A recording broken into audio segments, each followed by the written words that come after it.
அரசனை நம்பி புருஷனை கைவிட்ட பெண். இதுதாங்க பழமொழி. வாங்க என்ன கதைன்னு வீடியோக்குள்ள போய் பார்க்கலாம்.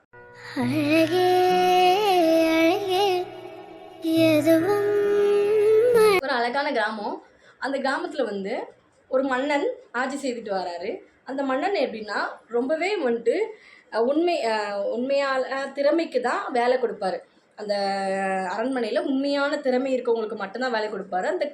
அந்த அரண்மனையில் வேலை பார்க்குற எல்லாருமே நல்ல செல்வந்தராக வந்தாங்க. எப்படின்னா கஷ்டப்பட்ட நிலைமையிலேருந்து செல்வந்தராக வந்தவர்கள் தான் அந்த அரண்மனையில் இருக்கிற அமைச்சர்கள், அப்புறமா அது கீழே உள்ள வேலை பார்க்குற சேவகங்கள் எல்லாருமே. இதே ஊரில் தான் ஒரு கணவன் மனைவி வாழ்ந்துட்டு வராங்க. அந்த மனைவியோட பேர் கயல்விழி.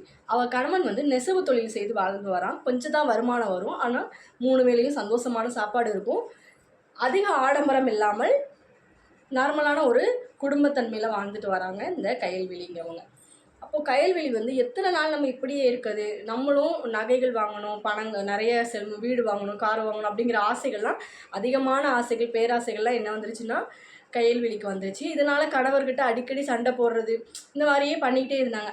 எப்படியாவது மன்னனை பார்த்து நம்ம மன்னர்கிட்ட ஏதாவது ஒரு வேலை வாங்கி அரண்மனையில் நம்ம செட்டில் ஆயிடணும் அப்படின்னு சொல்லிட்டு இந்த கயல்விழி மனசுக்குள்ளே ஓடுனதுனால தன் கணவனை இழிவாக பேசுறது, சண்டை போடுறது, சும்மா சின்ன சின்ன விஷயங்களுக்கு சண்டை போடுறதுலாம் இருந்துகிட்டே வந்தாங்க. இதனால் நெசவாளி சொல்கிறான், இல்லைம்மா நீ நினைக்கிறது ரொம்ப ரொம்ப தப்பு, அது நம்ம வாழ்வாதாரத்துக்கு நடைமுறையிலே இல்லை அப்படின்னு சொல்லி கொடுக்குறாங்க. ஆனாலும் அந்த அம்மா எப்படியாவது அரண்மனைக்கு போகணுங்கிற ஒரு நோக்கத்தோடே தான் இருந்துட்டு வந்தாங்க.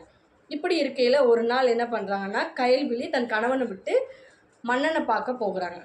மன்னனை பார்க்குறது சும்மான ஒரு சின்ன விஷயம்லாம் கிடையாது. காவலாளிகள், படை வீரர்கள் எல்லாத்தையும் தாண்டி தான் போகணும். இருக்க கொஞ்சம் பணம், நகை, காசு எல்லாத்தையும் விற்று அவங்களுக்கெல்லாம் கொடுத்து ஒரு வழியாக மன்னனை போய் கயல்விழி பார்த்தாச்சு.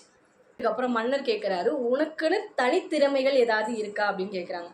அப்போ அந்த கயல்விழிக்கிட்ட எதுவுமே இல்லை. அவள் பேராசையால் அரண்மனைக்குள்ளே வந்தாலே தவிர அவள்கிட்ட அவள் கணவன் நல்ல உழைப்பாளி, நல்ல ஒரு சராசரி மனித வாழ்க்கை வாழ்ந்துட்டு வந்தவங்க.